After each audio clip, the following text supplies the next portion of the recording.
Primetime Sports with Scott Alexander is underwritten by Task Performance. Crescent City Steakhouse, a true neighborhood restaurant operated by the Vojkovic family since 1934, is the oldest steakhouse in the city of New Orleans. Serving only hand-cut, prime-aged, corn-fed beef for over 80 years, Crescent City Steakhouse has become a dining destination for both die-hard locals and adventurous travelers who seek traditional, timeless New Orleans cuisine.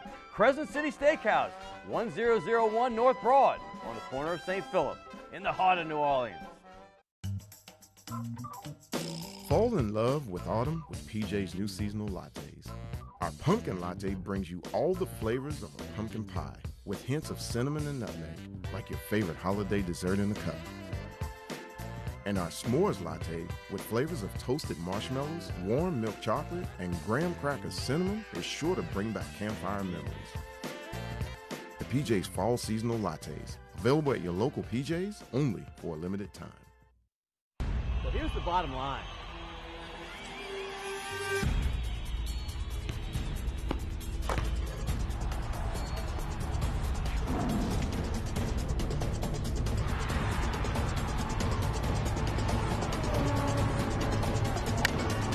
Well, it's funny that you say that.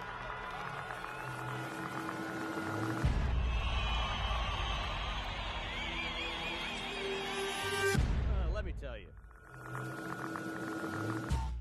Good evening and welcome to Primetime Sports. Hey, I'm your host Scott Alexander, and it's the dog days of August. You know, the middle of August when it's so hot and everybody's ready for the football season to begin. You got the Saints coming up, you got LSU, Tulane, and all the great teams around the Southland Conference teams as well. And you're like, man, I just want to get through it. Well, I've got the perfect show for you because this is a very special show, particularly if you bleed purple and gold. Jerry Stovall, one of the greatest of all time in LSU history, Heisman Trophy runner-up, first-team All-American, SEC Player of the Year. He's going to join us with Will Wade, who did amazing jobs as the LSU basketball coach. This is going to be a fun show. Will had the top 3 recruiting class in the country. He's going to tell us all about it. But now let's get on to what's going on. We had the 16th day of practice for the Saints today, and it went very well. They also had their first preseason game, as you know, last week. The Saints won that game 24-20. They trailed most of the game. They didn't look great. Breeze did not even play. They had some bright spots early. You see Mark Ingram right there. He scored a touchdown early in the game. And star receiver Michael Thomas didn't play a whole lot, but he had a couple nice grabs in this game. You know, Alvin Kamara played a little bit. They just didn't play a whole lot. But I got to say this, the defense, they struggled early. They didn't look good in the first few drives, but boy, did they come on strong when they needed to. They had some huge plays. You had Mitchell Lavin getting a bunch of tackles, getting in the end zone. He looked fantastic. Devereaux Lawrence, my goodness, he looked like he was all over the place. He had a couple sacks, but the player of the game has to be Rhone Elliott, the linebacker, number 55. He had 2.5 sacks in this game, but he also had the biggest play, which you see right there. Unfortunately, it's against Tanner Lee, a New Orleans native, where he stripped the ball, gave the Saints a chance to win right at the end, and they did that. Jonathan Williams looked great as a running back. He got a touchdown, and Taysom Hill and Tom Savage. Savage started the game, looked solid, and then Taysom Hill, who you see number 7, there's Savage right there. He had 72 yards in the air, 50 on the ground, and he had a rushing touchdown as the Saints won that game. Hey, the next 2 games, you have the Cardinals coming up and in the Dome, and also you have next week against the Chargers for preseason. Hey, the Pels, they start their season coming up. AD is primed for his 7th season in New Orleans, and I'm looking forward to this. They start the season against the Houston Rockets on October 17th. AD, obviously, Drew Holiday had a fantastic year, and Nico, they are ready for the playoffs. Hey, unfortunately, bad news on the football front. LSU running back Darius Geis, who's been spectacular with the Redskins in camp, he is out for the season with a torn ACL. How about the PGA tournament? Brooks Koepka, he won his 3rd major in the last 6 events that he played majors in. He completed the U.S. Open. He won that one before. He competed. He just won the PGA. Only 4 other golfers in the history have won 2 of those two tournaments in the same year. Gene Sarazen way back when. Ben Hogan also way back when. Jack Nicklaus the great, and of course Tiger Woods. And speaking of Tiger, he was fantastic in this tournament. He finished 2nd to Koepka, and he looks like he is back. Hey, Jesuit star, UNO star, Johnny Givatelli officially retired yesterday. Remember, he stayed blue in the majors with the Royals, but he has most success with the Angels and Mike Trout. He finished with the Orioles. What a class act. And the Baby Cakes, they've won 8 out of 9. Give them some credit. The second straight week, they had the PCL Player of the Week. This time it was Austin Dean, another outfielder, 2 homers, 7 RBIs, 647 average for the week. And don't forget, like I said, Will Wade, Jerry Stovall. This is going to be special. They're coming up next on Primetime Sports.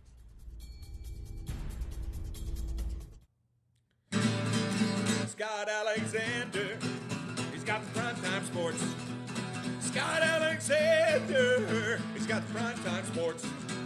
Scott Alexander, hitting you where it hurts. Oh, you like that? Yeah, you do.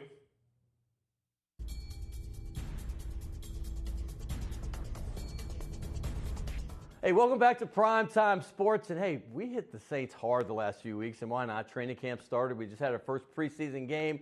But this week we're going to switch gears. We're going to go to college. We're going to go to LSU right up the river, and we're going to talk both sports, basketball and football. I have a legend coming up next. He is the former runner-up for the Heisman Trophy. His name is Jerry Stovall. He was the SEC Player of the Year. But right now, it's all hoops. Those of you who know me well know I love basketball, and I love LSU basketball as well. And we have their head coach, Will Wade. Hey, by the way, if you don't know Will, he was a head coach at VCU at a very young age. Before that, he coached at Chattanooga. He did some time at Harvard and Clemson as well. He's had some great mentors, but at LSU, they had their worst season before he took over. And he came and improved the SEC, winning from 2 wins to 8 in conference. That is a remarkable improvement. And the team won 18 games overall. The future is bright. I'm looking forward to this. We had him on about a month or 2 after he got the job. That was about a year and 3 months ago. Well, he's back, and we're going to talk about this upcoming season and kind of reminisce about last one as well. Will Wade, welcome back to the show, my man. Thanks for having me, Scott. Great to be here. I know last time we had you, we had some fun. We had the governor here. We had Karl Malone. But first thing I asked you is, you only been in town for about a month or so. I was asking you what you thought about Louisiana in general, Baton Rouge, living there, as opposed to where you've been before. Now it's been a full year. Now you're indoctrinated. Now you have the culture down. What's it been like for you? It's been great. I've been adjusting to all the heat and that's the worst. We were talking about wearing dry fit stuff earlier because of how hot it is and how humid it is all the time, and certainly adjusting. I've been eating well, as you can tell. My body's filled out nicely from all the great food that we've been eating, and we've had so many visits where all the visits that you have revolve around food. So the people that come in love to eat our food down here in Louisiana. So we end up eating 3 good meals a day when we have the official visit. So it's been a fun time. Everybody's been so welcoming in the state, both for myself and my wife and my daughter. So it's been a great year and 5 or 6 months so far. I mean, the food is so good, isn't it? I mean, like, I left for 20-something years, and I come back, and I was in shape my whole life, and immediately start packing all the pounds. I mean, because you're right, everything centers around food, and you have the crawfish bowls, you got festivals, you got everything going on. Now let's talk about last year, because LSU, you came to a program that had potential, but they didn't have a whole lot in the cupboard. You kind of had to start from scratch, so I think people were giving you a pass completely last year, as they should, but you succeeded them incredibly. I mean, listen, everybody would say, oh, they won 2 games. Let's just hope they get 4. And all of a sudden, you're at 4 wins, and you're over 500 in the SEC at one point. Tell us real quick how you think that turnaround happened. Well, we could have been even better. We missed some opportunities. We really missed some opportunities. That's what I was disappointed about. I certainly think we outperformed expectations, exceeded most people's expectations externally. But I thought internally that we had 3 or 4 more wins in us if we'd have buckled down and done a few things better. We lost 2 tight ones at home that were really, really tough ones. The Stephen F. Austin game and the Georgia game. Yes. 2 good teams. We lost 2 at the buzzer. We had a shot at the buzzer to beat Stephen F. Austin and missed it. And all we needed was 1 defensive stop. I was really disappointed in the Alabama home game. I thought we had some momentum. We'd started 2-1 in league. Our fans were just incredible to sell that game out. One of the only sellouts all year between 2 unranked teams. People don't realize that. Alabama wasn't ranked. We weren't ranked. Right. And the great atmosphere. That place was packed. And thought we had a chance to really capture some momentum there, and we weren't able to do that. We weren't able to pick up some wins down the stretch. I'm going to talk about the SEC positive, dude. So. But before you're getting the negative. The coaches only remember the bad loss. That's one of my favorite shots, by the way. A shot between some legs, and then that's Will coaching. Hey, but I want to say the positive because, listen, Texas A&M was ranked 10th in the country going into the season. You swept them. Arkansas was a great team that went to the NCAA tournament. Both those teams went to the tournament. You swept them. Michigan, they got to the finals of the NCAA tournament, and you beat them out in Hawaii. And also Houston, who became a darling of the NCAA tournament. They played so well, you beat them. So let's go. And by the way, but for not an incredibly another heartbreaking loss to Kentucky, who's been the power of this conference for decades, you would have been 500 in conference after being 2-16 the year before. That is what I'm talking about, the positive. Yeah, we had some good wins. We had some good wins. Our guys played really well. I thought that Michigan game, we were very well prepared. My staff had done a great job preparing us for that game. We prepared for that game for almost 3 months, knowing that we were going to play them early on there. The Houston game was a huge win. We really rebounded the ball well. Obviously, sweeping A&M, the incredible win at A&M. Yeah, let's talk about that one. Because Tremont hit those. There's no coaching involved when you got Tremont. There's Tremont and you right that. there. Let's just talk about how that happened, because remind people how far back they were down. Well, we were down 5 points with like 9 seconds left. Right. Tremont hits a deep three. We foul. They miss 2 free throws. We come down, call timeout, and Tremont hits another three that was incredible from way in front of the bench where I was. So, he carried us that game. That was a huge win for us, and we went to Arkansas, like you said, the next game, and played probably our most complete game of the year at Arkansas. It was probably our most dominating win all season. And so, like I said, we had that momentum, and then we came home and we got beat by Alabama, got beat by Georgia, lost on the road at Vanderbilt. After that, we lost that momentum that we had. So it was a good year. The NIT was a good stepping stone for us to get to the NIT, but we don't want to be a program that strives to get to the NIT. We don't want to be a program that wins 18 games and has good years. We want to be a great program. We want to be an NCAA tournament level program, and that's where we want to go moving forward. Speaking of the NIT, I would be remiss not to bring this up because I was sitting right behind the LSU bench, and that was a great seat to have for a number of reasons. Will is laughing now because he knows where I'm going with this. The head coach of the UL Raging Cajuns, in Baton Rouge they prefer to say University of Louisiana Lafayette Raging Cajuns. Bob Marlin brought his red sport coat that he likes to wear at times, and he made some comments going into the game, and I'll let you take over from here because I remember as a graduate of LSU and hearing him talk about LSU and how they should have been on the road at UL to play this game as opposed to in Baton Rouge at Pete Maravich Assembly Center. But you take over. well, I don't know where you want me to start. Start from his comments and then go from there. And how there's a lot of build-up to the game throughout the week. As much build-up. They were a very good team. As once you could have for. Oh, they were a great team. They would have. They had a couple injuries in the Sun Belt tournament. Or they'd have won the Sun Belt tournament. Right. They had a kid sick, I believe. They had a few injuries. Which means they would have gone to the NCAA tournament. Yeah, they had a great team.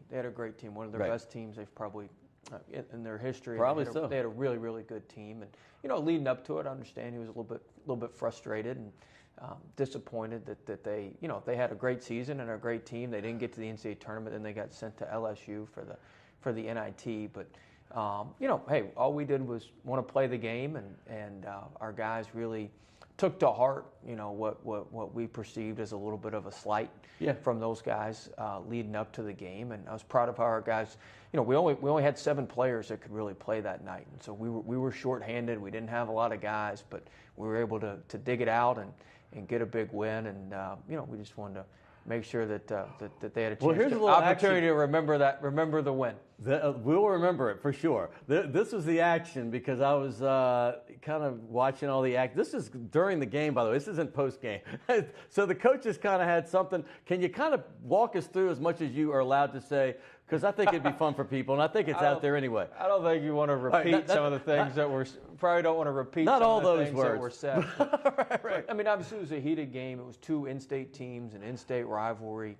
2 teams that were really competing. They're the little brother at LSU, competing and wanting to go at each other, and just some emotion at the end when we won, and really more just kind of letting it out and letting our guys know that part of it is too. You got to let your guys know that you have their back. And that you got their back, and that you're You're in their corner, you're behind them. You want to let your fan base know that. You want to let everybody know, like, we're not going to get pushed around, we're not going to get talked about, we're not going to, by anybody, from Lafayette to whoever in our league. Like, that's not who we are. And we're going to be there, and we're going to stand up for ourselves, and we're going to go with what we believe in. And so I think a lot of that at the end was just me making sure I stood up for our guys, stood up for our program, stood up for LSU, and made sure everybody understood that, hey, this is important to us. We're not going to get pushed around. We're not going to get talked down to.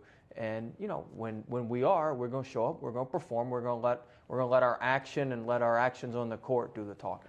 I've been in this business for 25 years, and I've been in many press conferences across the country, literally across the entire country on every level in every sport. And that press conference was perhaps the most entertaining I've ever been to because it was fun to listen to because you were passionate about being the head coach of the LSU Tiger basketball team, and it was evident in that. So for people that don't know, you don't have to do the full recap, but just kind of let people know what happened.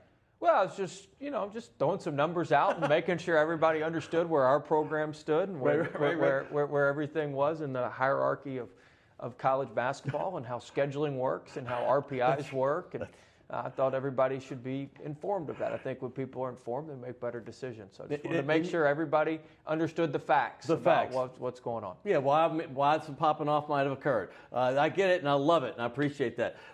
Back to last season, you had a guy named Tremont Waters, and that was a godsend. He was originally going to go to Georgetown. John Thompson the third, I believe. Yep. Yeah, because I knew the daddy. John Thompson the third ended up leaving Georgetown, so he was free to go wherever he wanted, and he chose LSU. Talk about this young man and what he means to this team because he was nothing short of phenomenal.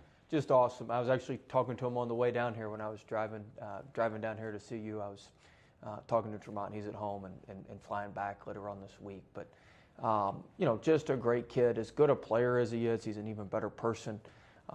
He's really growing in his leadership. His body's totally changed. As good as he was as a freshman, he's going to be even better this year as a sophomore. He's made unbelievable changes to his body, unbelievable changes in his mentality. Going through the draft process this spring was really, really good for him. Got him some valuable info, got us some valuable info that we were able to use and continue to transform his game and to build his game. And so I'm really, really excited about having him this coming year, obviously, from coming back from the draft, and then we've got some better toys around him for him to play with. We had good players last year, but we've got a little bit better, little bit better group this year, and I think it's really going to allow him to shine. Well, I know as an agent, I had a player similar to him who was the two-time leading scorer in the SEC, Anthony Robertson, who reminds me of him size-wise and everything else, a dynamic player, but he's such a good leader. I mean, he's a quiet leader, but he's a leader. And you could see the other players on the court immediately after a few games, he had earned their respect. No doubt. I mean, anytime you're a great player and you're a hard worker like he is, he shows up to everything. Even if the bigs are in the gym doing their workout, he's on the side encouraging the bigs, talking to the bigs. When you have somebody like that and you have somebody who does that, the whole team gravitates towards them.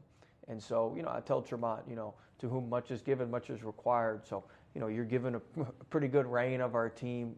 You've got a lot of folks that look up to you. And so, it's, there's a lot required of that. You've got to have a high standard. You've got to maintain a high standard. You've got to be yourself. You've got to be there for everybody on the team. You've got to be an ear for those guys. You've got to lead those guys. You've got to take a lot of things in and use me as a resource to help you process some of the things that you take in. But you got to be there for everybody. It's not just about you. It's not just about your point guard. If you and your other guards are good, that's great. But if your wings and your bigs aren't good, it's not going to help you guys. So it's about bringing everybody with you. It's not good enough just for you to go to the gym by yourself. That's what, you go to the gym by yourself and get shots up. That's good, but it's not as good as if you go to the gym and you bring a big guy with you, you bring a wing with you, to bring 3 or 4 guys with you. Nice. Now we're in business. And so he's really transformed into that type mindset, and I think it's going to help him have an even better year this year as a sophomore, but I think it's by virtue of that, it's going to help our team as well. Before I get into this great class, and I know people want to hear about it, I know you like to talk about some of the returning guys, the Skylar Mays or the Darrell Edwards, Wade Sims. Kind of tell us what we can expect from these returners next season. Yeah, I think they've all improved. I think they've all gotten better. everybody's excited about the newcomers, and that's just the way of the world these days to Sure. get excited about what you don't know about and what's coming in. But really the basis of how good our team's going to be is built on the backbone of these guys who have played here before. And so I feel really good about, like we talked about, Tremont. Skylar's made unbelievable improvements. That's He's such the guy. such a tough kid, such a great kid. He's, he played all the last, academic, too. Yeah, all academic. He played the last month of the season with a broken thumb. Had to get screws put in it after the year. Just really respect him. Respect how he works every day. Wade Sims, a kid who's a junior, who's played a lot as a freshman and sophomore, will give us some depth. Darrell Edwards, a big-time three-point shooter, a kid who can guard a little bit. As well, and so I feel really good about his shooting. He's a sniper and played some major minutes for us. And then we've also got a kid sitting out, Cavell Bigby Williams. Cavell Bigby Williams, who played in the Final Four for Oregon, right? Played in the Final Four. I thought it was important that we get a little bit of experience, get somebody with some NCAA Give his size. tournament He's a big dude. He's huge. He's 6'11", 260 pounds. I mean, he's a big guy, and just a really, really nice kid, really, really good kid. But he's one of our hardest workers. I would say him and Skylar, everybody on our team works really hard. Those guys really take it to the next level. I have a question about him, because how did it come about that he transferred? I don't, because it's rare to get somebody from Oregon to come to LSU. How did that come about? Well, he's from England originally. Oh, wow. So he's from Even London, more England. rare. Oh yeah, you'll love his press conferences. Right. You have to listen real. You right. have to listen real carefully sometimes. All right. No, he's from England originally. He was originally actually supposed to go to Montana State, and then he ended up going to junior college. He was the National Junior College Player of the Year. Wow. All right. Went to Oregon. Didn't really have as big a role as he necessarily wanted at Oregon on the Final Four team, and then he's looking for somewhere else to go, and we were happy to have him. I feel really, really good about him. I think he's going to be a nice player for us. He gives us rim protection. He runs the floor hard. He can catch the ball. He dunks it. He's going to be a good player for us. All right, we're going to take the rest of these individually, because I think, like you said, people like the unknown of the player coming in. You're the head coach, and I did this on a radio show with you recently, but I want to do it right now because Naz Reid, I got a chance to watch at the McDonald's game, and that's just kind of an exhibition of everybody just running down the court, showcasing their skills. Well, he had one time, he came down full speed, put the ball behind his back on the dribble at 6'10", and then he had some crazy dish for the assist. And I'm like, wow, because I knew this guy could play in the post, and I knew he had perimeter skills as well. I didn't realize he could take the ball at court if need be. Oh yeah, he's a phenomenal talent, just a absolutely phenomenal talent. He's 6'11", he'll be 245 pounds when we go out there on the court the first day. But he's like having Tremont as a big guy. He can make all the passes. He can make all the plays. He's unbelievably skilled. He can shoot it. He's very, very difficult to guard down in the post. He's a hard worker. He's got a great basketball IQ, and just a really, really great kid as well. Just a unique personality, a great, great person. You have a ton of fun being around him. Just a really good person to be around. You speak of Tremont. I'm curious because you're on the phone with him. Obviously, you're very close with him. I mean, what is he thinking now? He's got some size. He's got some guys in the. They didn't have much size on the team last year. I know Duop was there, but he was a little thin. Yeah, we basically had two big guys. We had Wop and Epps, and right. Right, and they're Epps was a good shooter. He didn't much care for the paint. I don't remember him being in the paint a whole lot. He didn't care for the paint. Occasional dunk. He liked the offensive rebound and shoot, which he did a great job for us. Yeah. And then from there, we had Wade Sims and we had some, some guys who were 6'5", 6'6". You just mentioned two dudes that are 6'11", though. Yeah. Skilled, by the way. So we got two big bodies like that, which.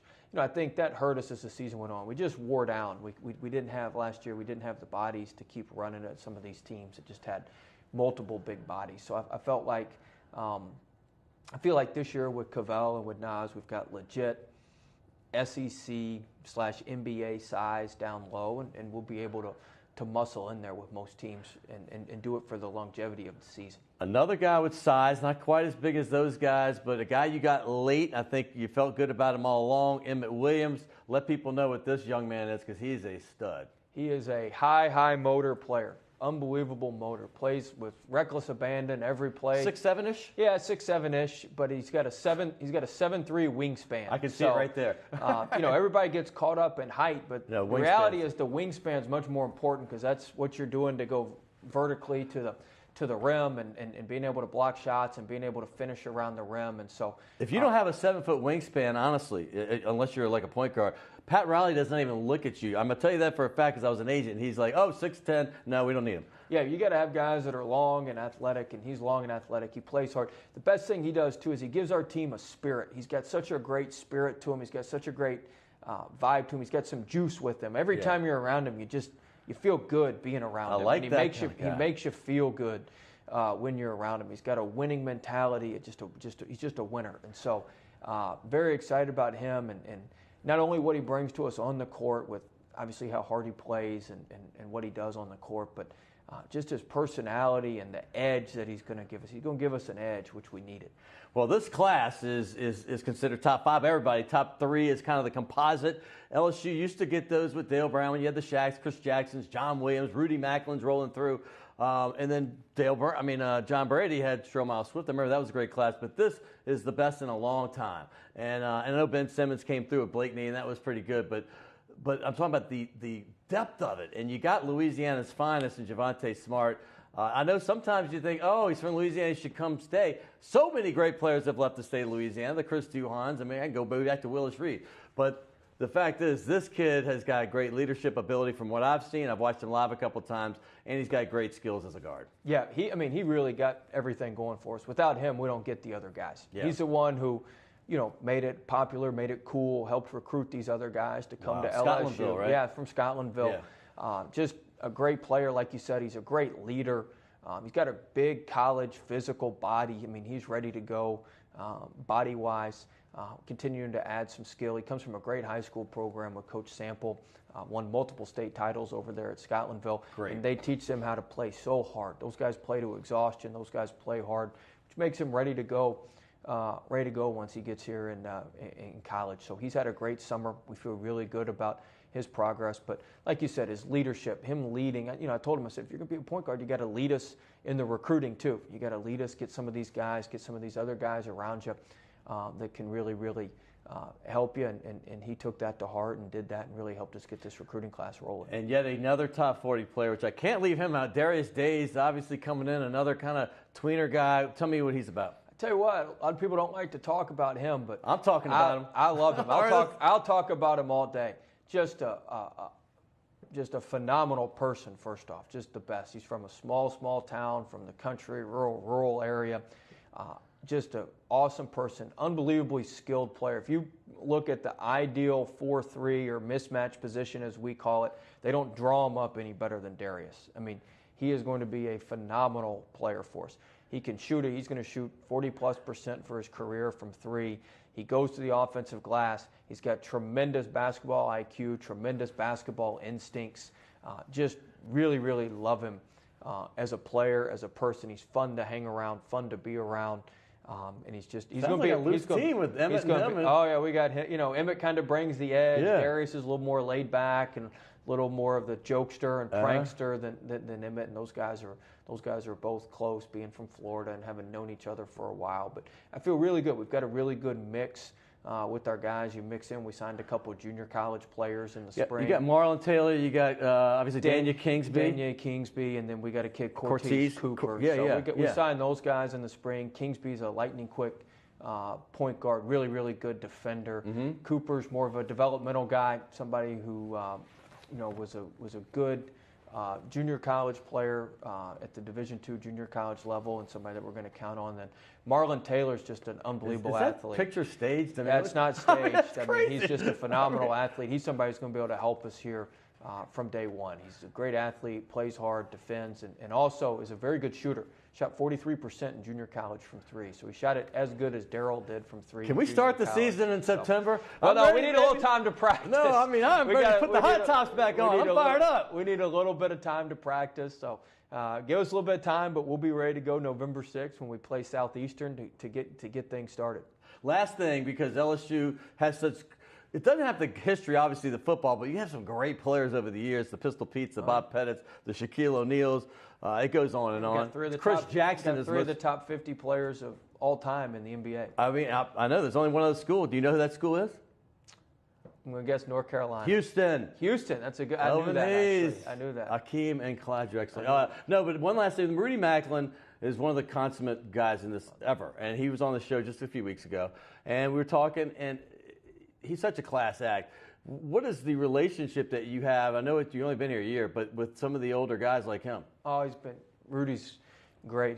I've been with him. I was with him a few weeks ago at a softball game, and he's spoken to some of our fan groups and alumni groups. Just an unbelievable person. He's a great ambassador for our program, great ambassador for our state with what he's doing with the state games and everything that he's doing for Louisiana. That's what you want. You want players that are great players, but then they give back to the state, they give back to the area that helped them when they're done. And Rudy does that, and he's somebody that we all love, and we're happy that he's a part of the program, and excited Dale Brown about everything that he does for us. He still mentors guys and will talk to guys for us, and is around the program, and it's just a bonus to have him around. And I know Dale and John are both high on you. You get support from the former coaches, and that's Great wonderful. guys. Because John and Dale both admit they didn't have a great relationship for a long time. It's mended, and we've had them together on the show, but. But it was tough for a while for them. So they Coach both Brady's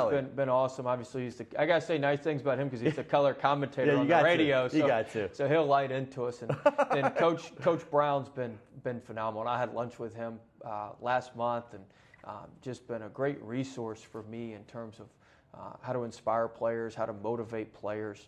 I'm hopeful that he's going to come speak to our team this year. I think it's important for our guys to know about our storied history, about our storied past, and I think guys, I think he's a way to bridge that gap and to talk about the history. What better guy to talk about the history than the one who created it and made it? That's great. And so he's a phenomenal ambassador for our program and ambassador for LSU, and he still loves LSU, and he's just fun to be around. He's still sharp as ever, and just a lot of fun to be around. Coach, I didn't expect it to go this long, but it's been so much fun. I could talk hoops literally for 2 hours if you let me. Football season. We got to get ready for Miami. We got Jerry Stovall coming up next. By the way, I have to tell you, this shirt, you've never worn Task, but like I told you, Sean Payton and Mickey Loomis and Drew Brees, that's all they wear. Thank you. Feel that real quick. Tell me.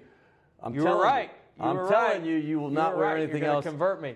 Here's a gift certificate for you and your beautiful wife when you come back down to New Orleans. That's Shays Delachey's. Thank you very much. You signed this ball when you were here with the governor and Carl Malone last year.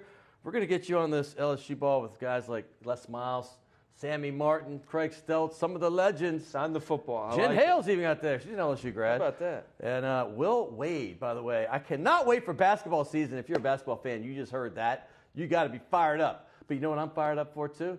My next guest, I cannot wait. When I got to LSU, he was the head coach of the football team. For 4 years he coached. And then before that, how about 20 years earlier, he was the SEC Player of the Year, a unanimous first-team All-American, and the Heisman Trophy runner-up. He got robbed. But his name is Jerry Stovall. He's coming next on Primetime Sports.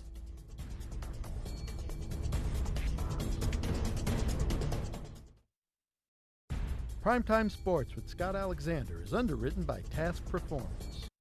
The owners of the Delachey's Wine Bar on St. Charles Avenue have opened up their newest creation uptown on Maple Street called Chez Delachey, a new local wine bistro featuring a larger menu of small and large plates, a brighter atmosphere, and full table service. Additionally, patrons can enjoy a large patio out front as well as an extensive wine list offering selections from around the world. It's Chez Delachey, 7708 Maple Street between Carrollton and Broadway. Rock and roll will never die. It's old New Orleans, my oh my. Come on, baby, let's go rock and roll at the city lane. All night, let's roll, let's rock and roll. Baby, do the rock and roll. At Mid-City Lane's the home of rock and roll.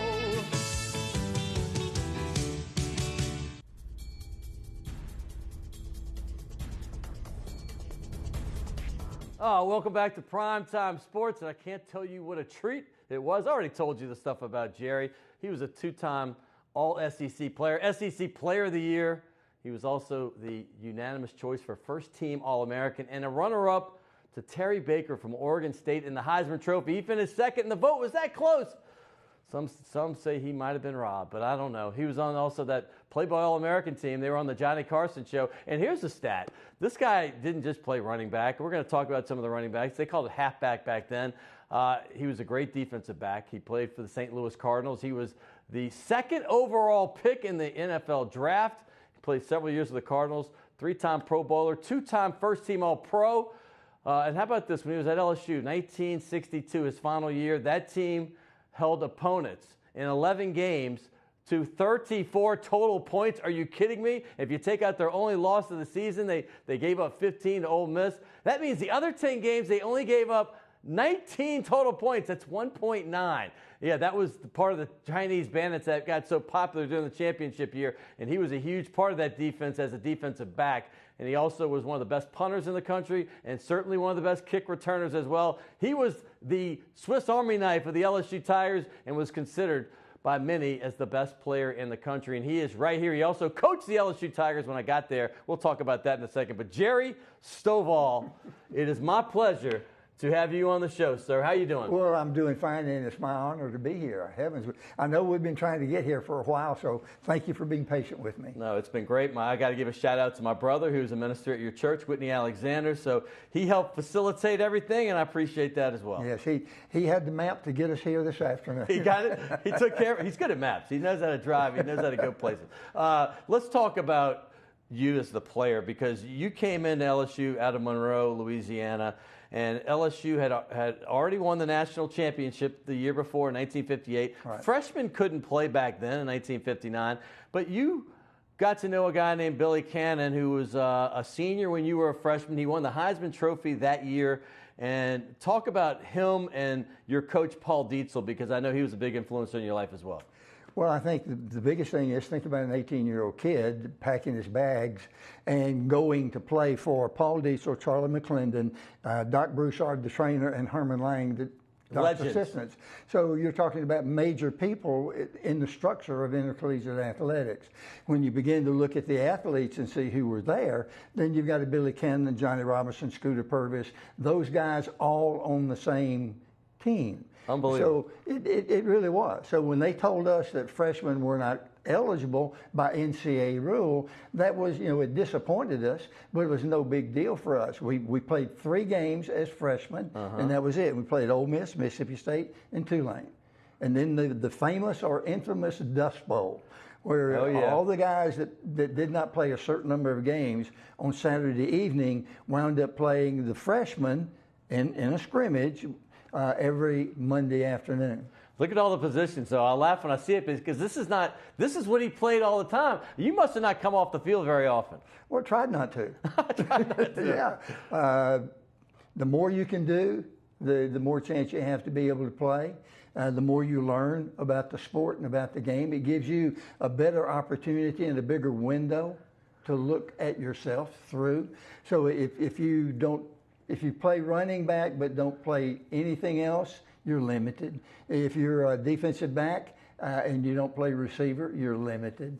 But we had coaches that initiated 3 teams. So there were 33 of us playing rotating around, right? I get it. So we stayed strong and we ran well. And we were not a pushy-shovey group, the freshman class that I came in with. We were a hit you in the mouth, and we wanted to make sure you understood this was LSU and this was the future for the next 4 years. Well, your last 2 years, the team was 19-2-1. Yeah. Obviously ranked very high both of those seasons. The defense gave up 34, like I said, in 62, only 57 in 61. So you took playing defense very seriously. Tell me your role in that defense. Well, I played safety, and which simply meant that everybody knows that's part of this guy back. But you go from one to the other, because there was some walking around in. There was motion, so you were moving and trying to place other people. So you just learned so much football playing in that environment. So many greats have been at LSU. Let's go back to Y.A. Tittle. I mean, we talked about Billy Cannon, but literally I can go on to Burt Jones and Tommy Hodson and so many greats through the years.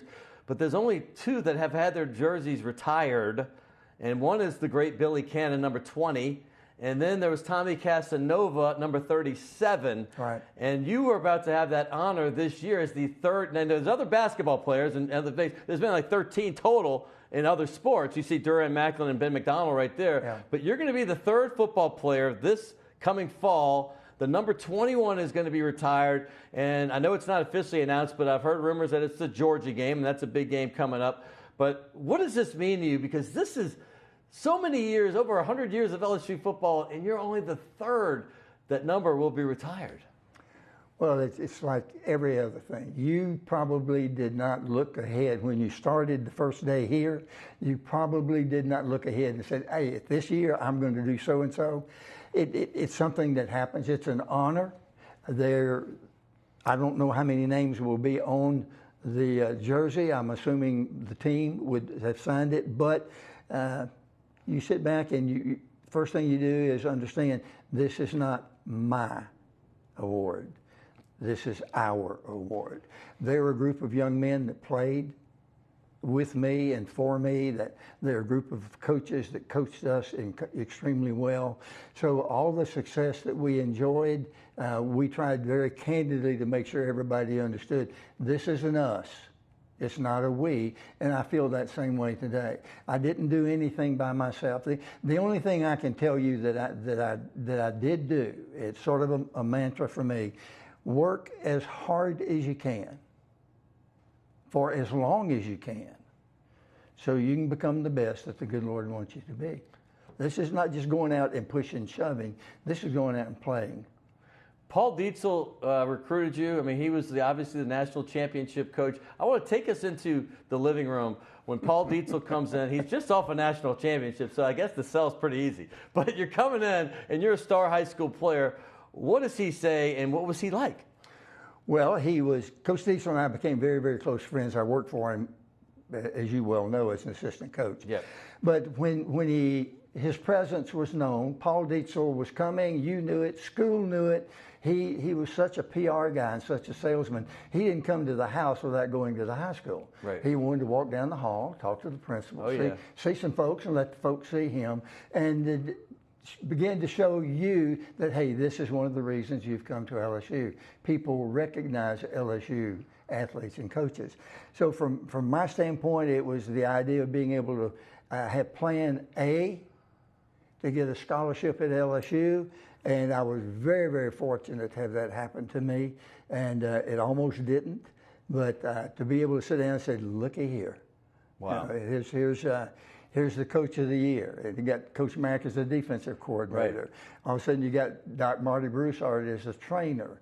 And Herman Lang is his top assistant.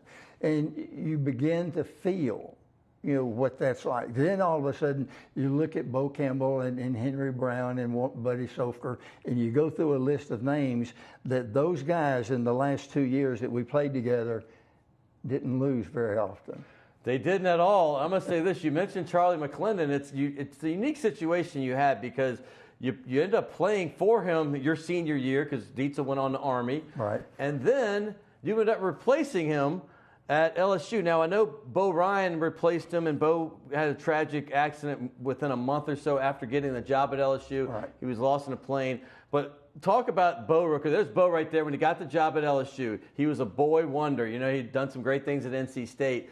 And then you had been working you took a little time off from coaching. You were working to build up some stuff at the university. Yes. And all of a sudden, you get the call. So take us through that, how that all worked out, from McClendon to Ryan to you. Well, Coach McClendon had ended his career, and Bo Ryan had been the replacement chosen by the board of supervisors and the athletic department. So to be able to sit down and say, I succeeded Coach McClendon, no. It's sort of like somebody said, well, what's it feel like to take Billy Cannon's place? I don't have a clue. I don't know what it's like. I just played after Billy played. Sure, right. So I coached after Matt coached it. When you begin to think about what really happened, Bo Ryan was on a recruiting trip. He was in North Louisiana. The pilot and Bo started back from Shreveport to Baton Rouge, and all of a sudden they run into problems. Plane goes down, plane is lost. Bo and pilot both unfortunately lose their lives. They never found the plane, right? No. That's the craziest thing. I mean, because it's like the Bermuda Triangle. You heard all these stories. Yeah. And they were like, you always thought that was like, you know, an old wives' tale, urban legend or something. And then, you know, you never know. I mean, because the plane was off course into the Atlantic Ocean somewhere. Yeah. So shortly after that, about 2.5 days later, I was named by the Board of Supervisors as the next head coach. Trauma existing on the staff. I didn't know one of them well. So what we had to do very simply is one, you sit down, make a phone call to every young man that staff is in the process of recruiting. Yep. Let the mom and dad know it's still a valid contract as far as we're concerned. If you want to honor it, we appreciate that, but we're definitely going to honor it. So to be able to get the ball rolling, we could have some success doing that and make sure that we did. Begin to have an awful lot of interested coaches think about, well, is it their time to come to LSU as an assistant? We weren't interested in doing that. We honored every scholarship and every contract. That's great. Well, that reminds me of what Alan Risher said. He played for you and said, I've never met a man with more integrity and honesty. You said it like it was, and that's the kind of legacy that I'd want to be remembered for, as opposed to, hey, I got a bunch of wins and I want a championship. Yeah. And I'm going to say this, I graduated in 1983 from high school, so your last year was my first year at LSU. All right. But your first year was great, and your third year I'm going to call magical for a number of ways, because I was a senior in high school, and I just started really liking LSU a couple years before, and I rooted for Tulane growing up too. Yeah. But that year, Alabama, this losing streak that LSU's on right now, in fact, I watched some of the 9-6 game from 2011. They haven't won since then. That's 7 years of losing.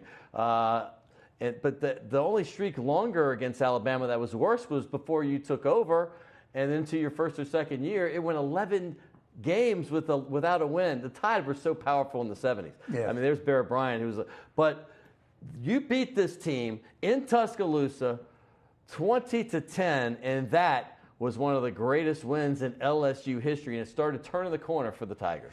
Well, I appreciate that and that observation. I will tell you that group of young men played and worked for a long, long time to make that happen. We had been beaten the year before pretty badly by them physically.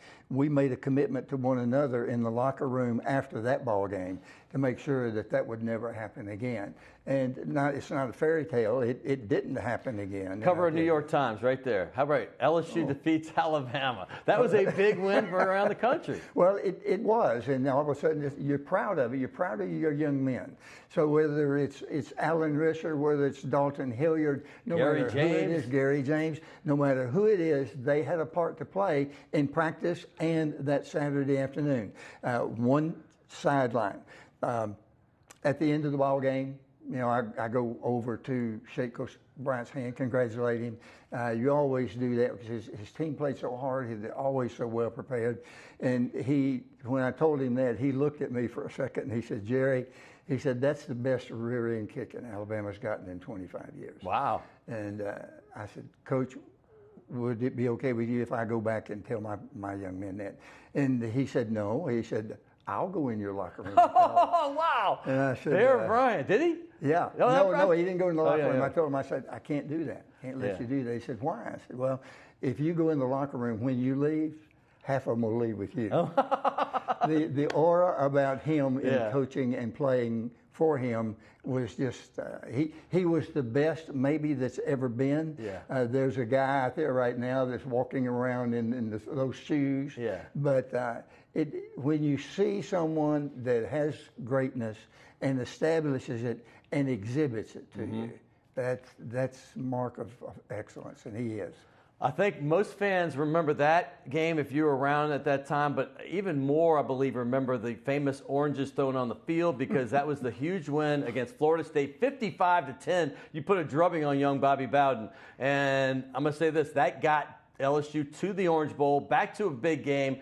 And all I could hear were, because I came to school the next year, and everybody was talking about, you should have been here for the orange game, because oranges were getting thrown all over the field, and I don't know how somebody didn't get hurt, but That was a magical night, wasn't it? It was. Fog came in, right, and you couldn't hardly see the other side, really, and literally. That was unplanned.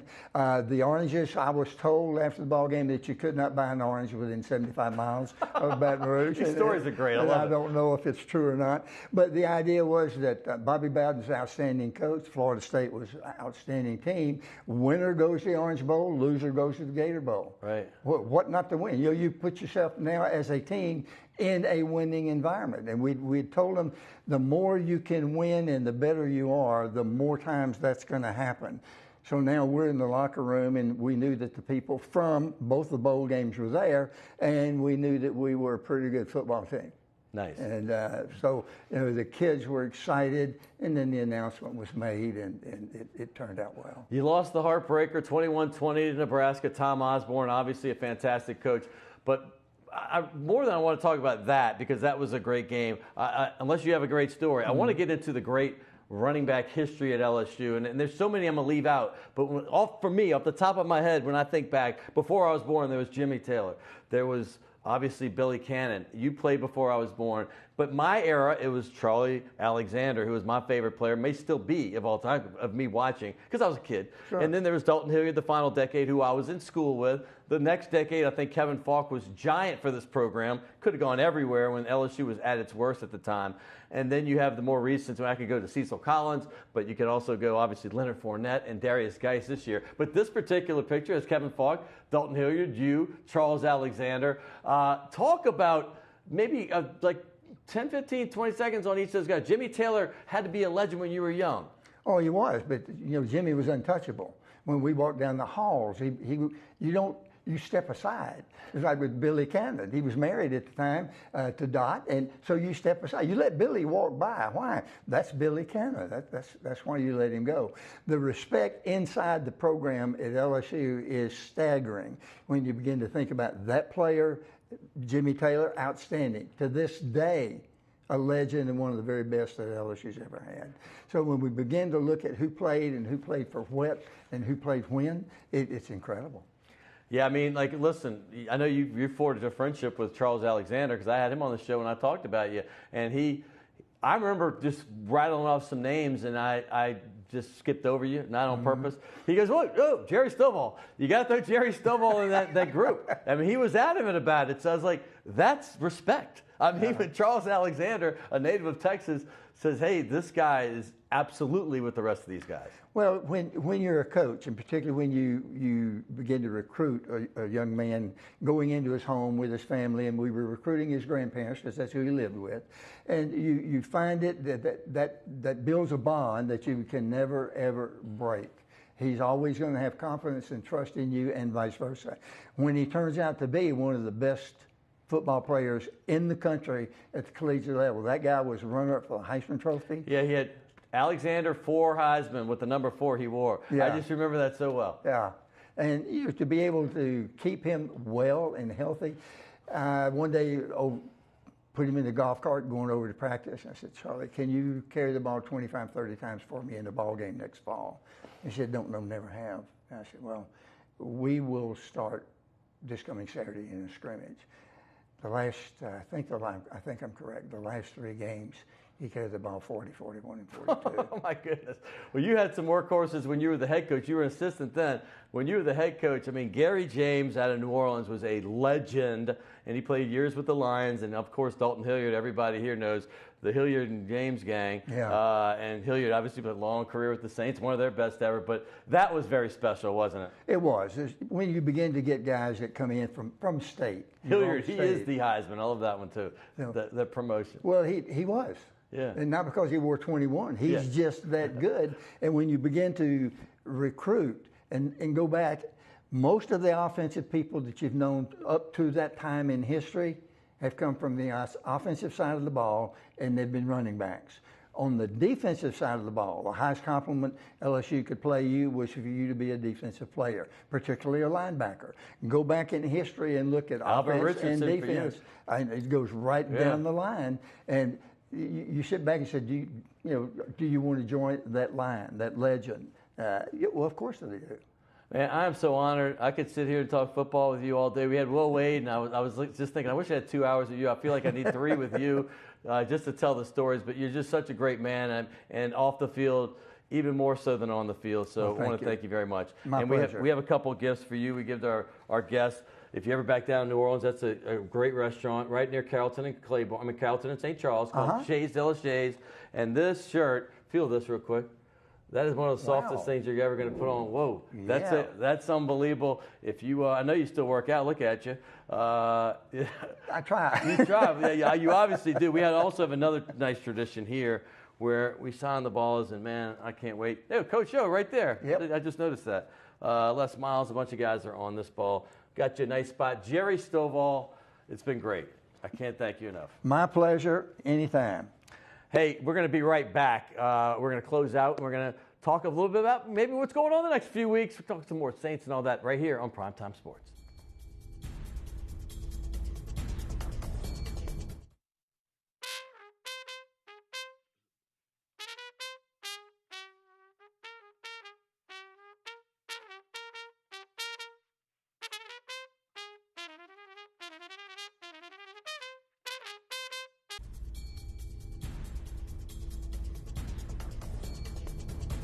Hey, welcome back to Primetime Sports. That was a treat. I hope you enjoyed that as much as I did just sitting here. Will Wade has got me so fired up for the basketball season. And Jerry Stovall, what a great man he is. Just not only a great football player, but you can just see he oozes respect and integrity, and what a fantastic man. Hey, this show, I can't thank everybody enough. We'll get to that in a second. But first, hey, I know there's a lot of De La Salle alumni out there. They've got a big a summer reunion party they do every year. It's a big deal. And it's going to be to underwrite a big faculty lounge renovation. So if you're an alumni of that school, hey, it's going to be August 25th on Saturday night. And that band, the Boogeymen, is amazing. They play some great oldies, and they do it very well. So check it out. It's going to be at De La Salle on August 25th. Also, want to thank so many people here. First of all, my brother Whitney Alexander for getting Jerry here, but more importantly, all the great people at WLAE, Ron Yeager and Jim Dotson. We can't do any of this without them. I got to thank them personally. And also Will Hill did another great job. Naila Jones, hey, the Redhead Tsunami, Anthony Alonji, thank you all. Hey, Taylor Harrington, intern from the last few weeks. I want to thank him as well. Hey, we'll be back. Got Larry Holder, by the way. He's never been on this show. He's about to announce a new job that he's going to lead the Times-Picayune next week right here on Primetime Sports.